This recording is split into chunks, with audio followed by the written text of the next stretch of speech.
4.3 Análise de treliças pelo método das seções.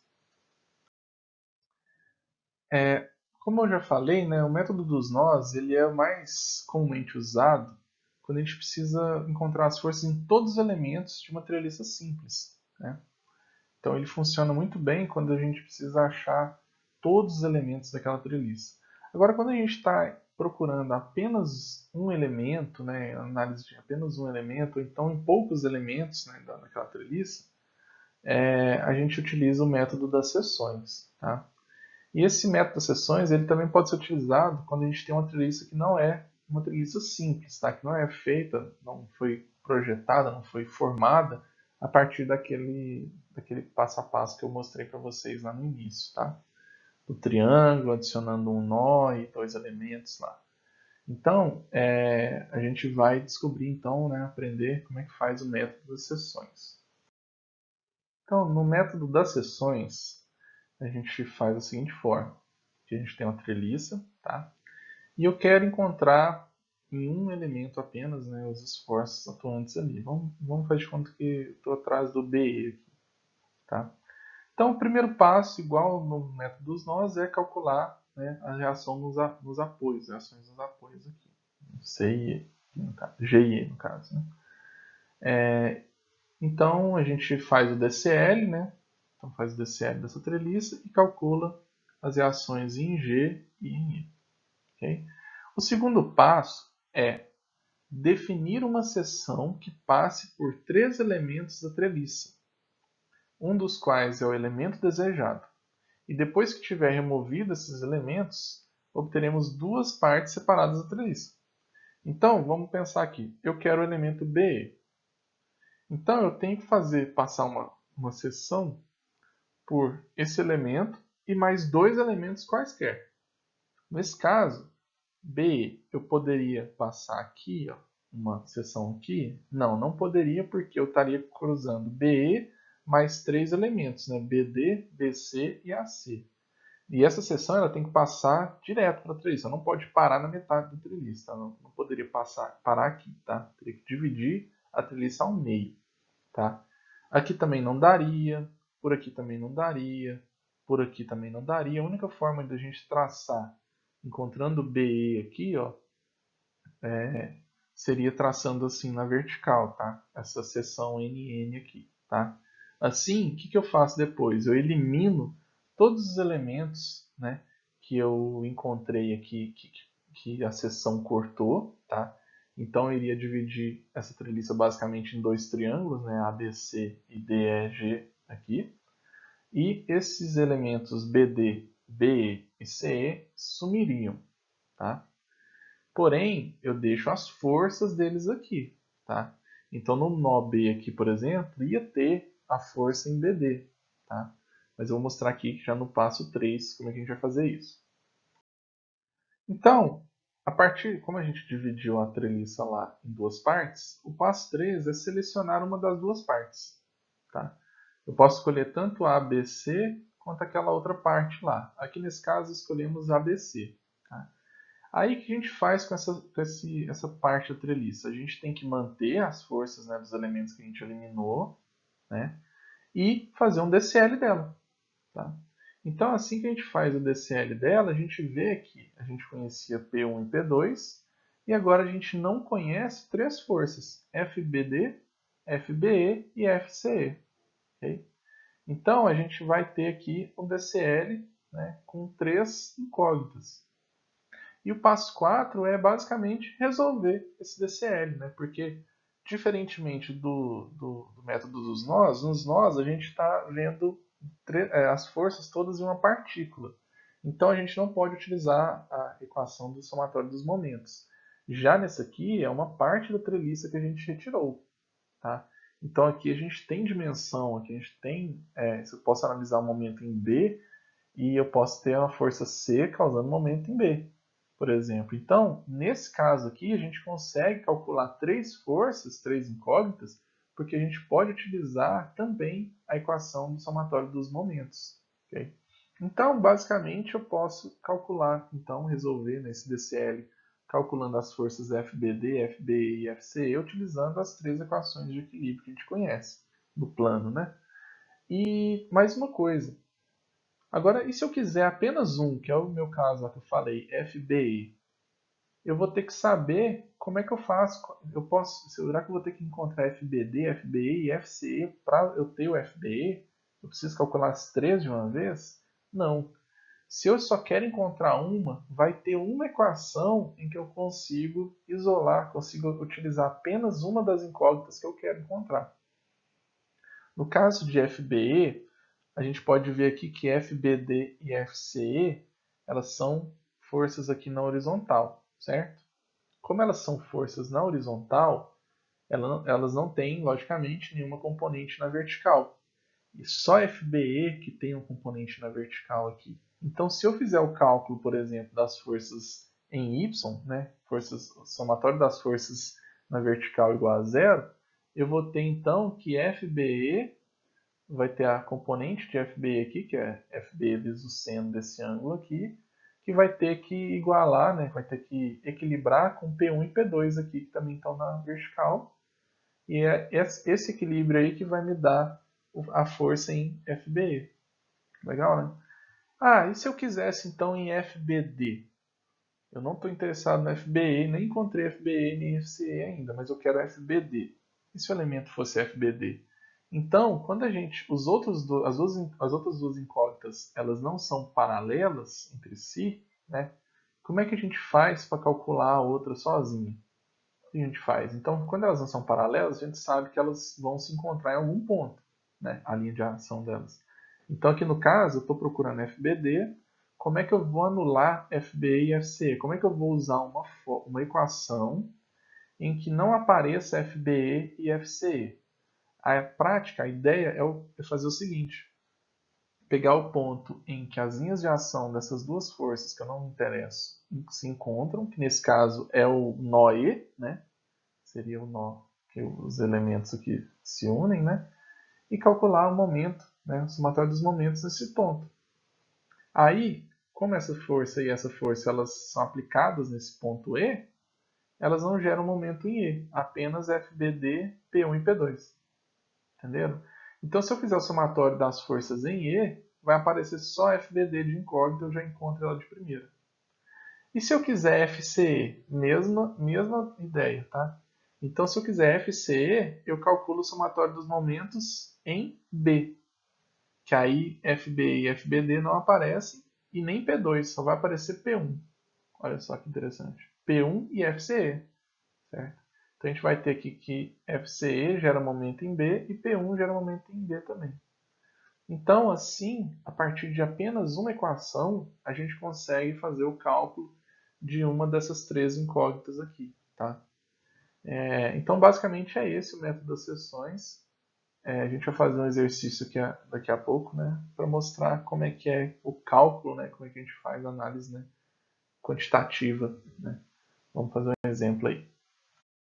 Então, esse aqui é o problema resolvido 6.2, né, da página 309, né, onde pede para determinar a força, né, nos elementos EF e GI. Então, EF é esse elemento aqui na vertical, para determinar a força aqui nele, e GI, esse elemento aqui na horizontal, ó, determinar as forças, os esforços internos aqui dele, tá? Bora lá. Exercício da página 309, exercício 6.2. Basicamente, a gente tem uma treliça, tá? Apoiada aqui em B e em J, tá? E ele pede para a gente calcular, utilizando o método das seções, os esforços dos elementos EF, esse elemento aqui, e GI, esse elemento aqui. Tá? Então, vamos lá. A gente tem aqui o nosso DCL, né, da nossa treliça. Eu coloquei, aqui a gente tem um apoio móvel e aqui a gente tem um apoio fixo. Tá? Eu coloquei convenção aqui para cima, né, como tem forças aqui para baixo, pus para cima. E HB eu coloquei para a esquerda só para equilibrar com essa força aqui de 72 kN à direita. Tá? Então, utilizando aí o primeiro passo, né, dos métodos de análise de treliça, a primeira coisa é calcular, né, as reações de apoio. Né? Então, para calcular as reações de apoio dessa treliça, vou utilizar primeiramente aqui o somatório das forças em X, né?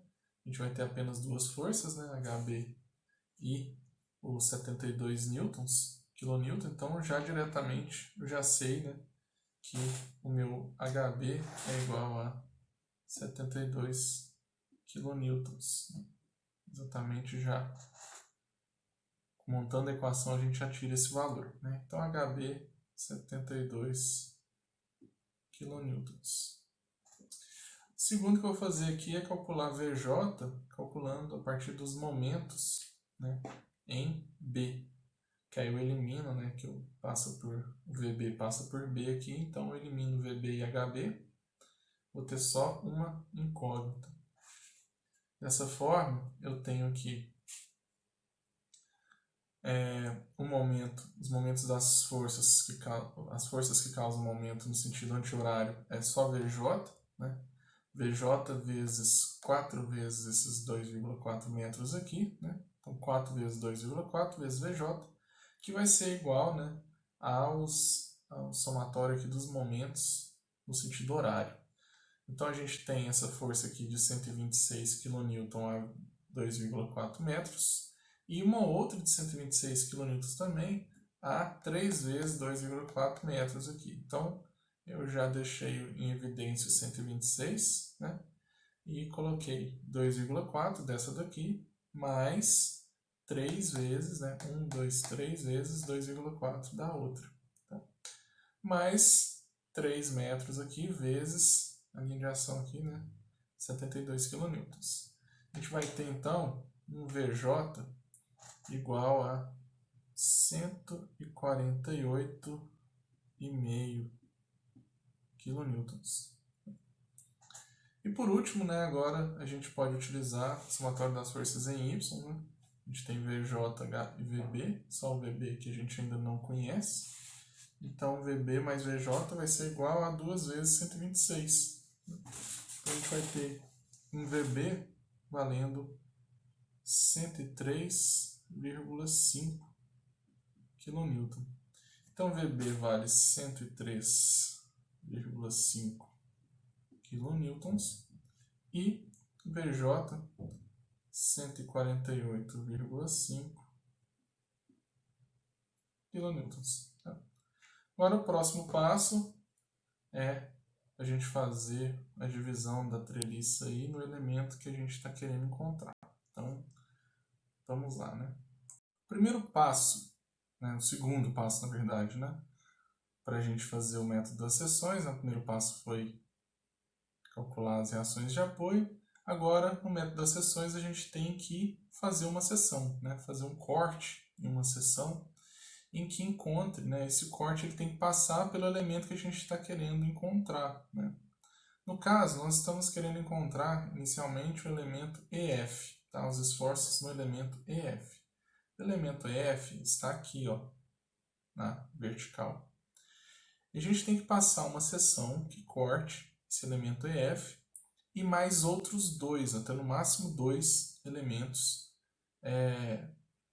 aqui adjacentes, não importa. Essa seção ela tem que dividir a treliça em duas partes, tá?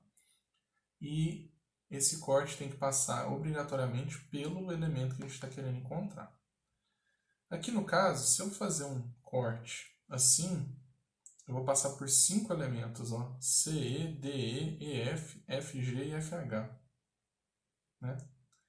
Aqui então, muito mais, né? O que sobrou foi só esse daqui mesmo, ó. Se eu fizer um corte aqui, eu vou cortar EG, EF e DF, né? Então, eu vou cortar 3 elementos, certo? E esses 3 elementos, dentro deles tem o elemento que eu estou querendo encontrar. Então, dessa forma, eu vou fazer um corte, né? Uma seção aqui. Então, vou cortar aqui essa seção aqui, ó. Eu vou chamar essa seção de R, tá? Seção R. Agora, uma vez que eu cortei essa seção, né, eu cortei a treliça em duas, eu vou ter que escolher, eu vou eliminar, né, os elementos aqui que eu cortei, né, EG, EF e DF estão eliminados, e agora eu vou ter que escolher um dos lados para eu utilizar no meu cálculo. Aqui, como eu vou ter que utilizar depois, eu ter que calcular o GI, né, eu vou tá mais para cá, eu vou resolver esse primeiro aqui com o lado esquerdo aqui. Então, vou analisar a seção R, né, a partir da seção R, analisando aqui a esquerda. Tá? Então, seção R pela esquerda, eu vou fazer o DCL. Tá? Então, no DCL, vai entrar todos os esforços externos, né, as forças externas, que é VB, HB e esse 126 kN, né? E desses esforços aqui, desses elementos que eu retirei, sobraram apenas os esforços internos, né? Então eu vou mantê-los aqui. Os esforços internos, eles são na direção dos elementos, né? Então aqui EG vai ter um esforço interno aqui FEG, EF, F, FE. Estou colocando aqui no ponto E, né? E DF aqui, como é no ponto D, então é FFD, tá? Os sentidos aqui, né, para a direita, para a esquerda, para cima ou para baixo, vão depender do... Você pode escolher, né?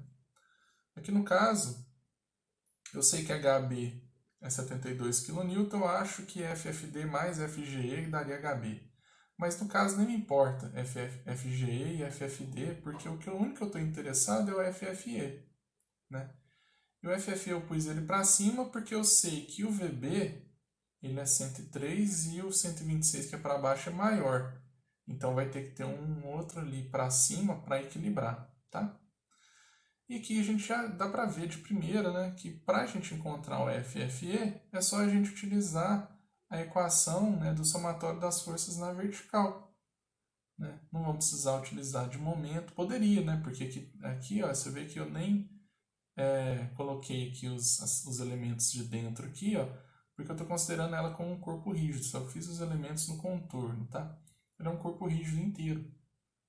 Me interessa só o que está externo a ela, né?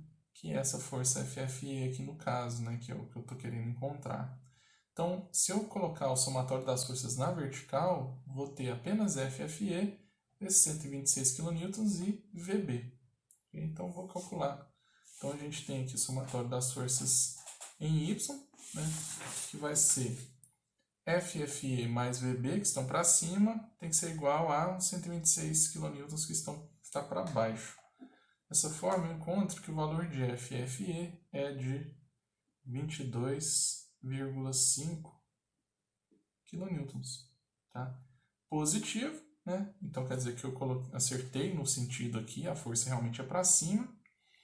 Então, se ela é para cima, ela está empurrando o nó, certo? O nó E aqui. Se ela está empurrando o nó E está empurrando de volta, comprimindo-a. Então, é um esforço de compressão. Só compressão aqui.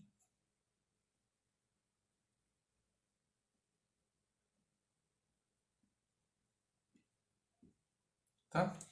Então, FE, né, é o elemento EF, 22,5 kN, C de compressão. Tá? Agora, a gente vai ter que calcular a seção aqui, né, o elemento GI. Tá? Então, vamos lá. Agora, para a gente encontrar os esforços no elemento GI, que é aqui, né, nós vamos ter que fazer uma outra seção, né, que divida a treliça em duas. A gente desconsidera agora essa seção R aqui, tá? A gente vai excluir ela, voltar à treliça original e agora cortar ela de novo em algum ponto em que corte em duas partes, né? E da mesma forma como a gente fez inicialmente. Então, aqui a gente pode tanto escolher aqui um corte assim, né? Quanto um corte assim também, né? Os dois aqui cortariam GI mais dois elementos quaisquer, né? Aqui não dá, né? Só daria ou esse ou esse. Como esse aqui já foi inclinado, eu vou escolher esse daqui, tá? Então eu vou chamar, vou cortar, fazer um corte aí chamado, deixa eu fazer um corte primeiro. Uma seção aqui que eu vou chamar de seção S. Okay? Não importa o nome, né? Qualquer nome funciona. E vou agora, a gente elimina, né, esses elementos GI, HI e HJ e escolhe tanto lado direito, esquerdo aqui quanto lado direito. Como o lado direito aqui é menor, tem menos forças, né? Então eu vou escolher o lado direito, tá? Então, analisando então a seção S, o corte da seção S pela direita, tá? Então os elementos aqui eu vou fazer o DCL. Então a gente tem uma força de 72 kN, a reação de V vertical em J, né? E a gente tem aqui então, tirou os elementos, agora substituímos por esforços, né? O esforço em GI, o esforço em HI aqui e o esforço HJ. Esforço HJ, tá? Como eu estou querendo encontrar o GI, eu só vou me preocupar com ele, tá? Aqui os sentidos eu chutei também, aqui tem o 72, eu coloquei tudo para lá, tá? Acho que 72 talvez seja um valor alto, não sei. Mas aí eu joguei todos eles para combater o 72 aqui e coloquei essa força inclinada para baixo por causa do VJ. Mas novamente, tanto faz, tá pessoal? Não importa. Eu estou acertando muito aqui, mas quando eu errar também não vai ter problema. É só eu mudar depois os valores, o sentido do vetor, como eu fiz no exercício anterior, né? Então aqui eu coloquei tudo para lá e eu vou preocupar só com o esforço aqui em GI. Tá? Se eu quiser, então eu tenho três equações para utilizar, né? Somatório das forças em x e em y e somatório dos momentos em algum ponto. Na somatório das forças em x, eu vou ter todas as incógnitas, né? Tem todas elas aqui que tem uma componente em x. Somatório das forças em y, meu próprio FGI não tem, né, uma componente em y, ele é totalmente na horizontal. Então sobra só o somatório dos momentos, mas qual momento, em qual ponto que eu vou ter que colocar para eliminar esses dois esforços aqui? Então eu tenho que ser um ponto em que esses esforços eles se encontrem, né? Para não causar nenhum braço de alavanca, não ter uma distância ali para causar momento. E esse ponto é justamente esse aqui, ó, ponto H da treliça. Tá? Então esse ponto H vai ser o ponto que eu vou escolher para calcular os momentos, porque aí o FHI, o braço de alavanca na distância é zero, e o FHJ também. Vai sobrar só essa incógnita na minha equação. Então, dessa forma, a gente tem somatório dos momentos em H, que vai ser 3 vezes, né, a distância aqui, a altura, 3 vezes FGI, né, que é um momento no anti-horário, mais, né, o outro que dá em momento anti-horário aqui é o VJ, 2,4, né, que é a distância aqui, né, 2,4, VJ, tem que ser igual a 3, né, aqui também 3, 72, 3 vezes 72. Então, calculando, eu vou ter um FGI igual a menos 46,8 kN. E olha que legal, ó, negativo, certo? Então eu errei aqui, o FGI na verdade é para direita, entenderam? Então se o FGI é para direita, eu não vou nem corrigir porque eu já encontrei o valor. Eu só tenho que agora descobrir se é um esforço de tração ou de compressão, tá? Se o exercício continuasse, fosse o método dos nós, por exemplo, aí eu ia apagar aqui, colocar positivo, vir aqui e colocaria para o outro lado aqui, tá? Mas como não é o caso, então vou deixar aqui mesmo, negativo. Se é negativo, eu tenho que considerar então o sentido oposto, né? FGI, ao invés de estar puxando o nó, ele está empurrando o nó. E se ele está empurrando o nó está empurrando ele também. Então, se ele está sendo empurrado, ele está sendo comprimido. Então, GI está sobre sobre o esforço de compressão. Ok? Então, aqui eu coloco sempre, né, o módulo, né, porque aqui não tem sentido. É só o esforço, a gente considera aqui só como positivo. Então, é 46,8 kN de compressão. Ok? Então, tá aí, né, a gente encontrou os esforços nesses dois elementos, né, EF e GI, né, os dois de compressão, essa nossa treliça aí. Então, esse é um exemplo até simples, né, até fácil, né, de fazer. Vamos fazer mais um exemplo aí para a gente fixar mais um pouco esse conceito aí, esses métodos.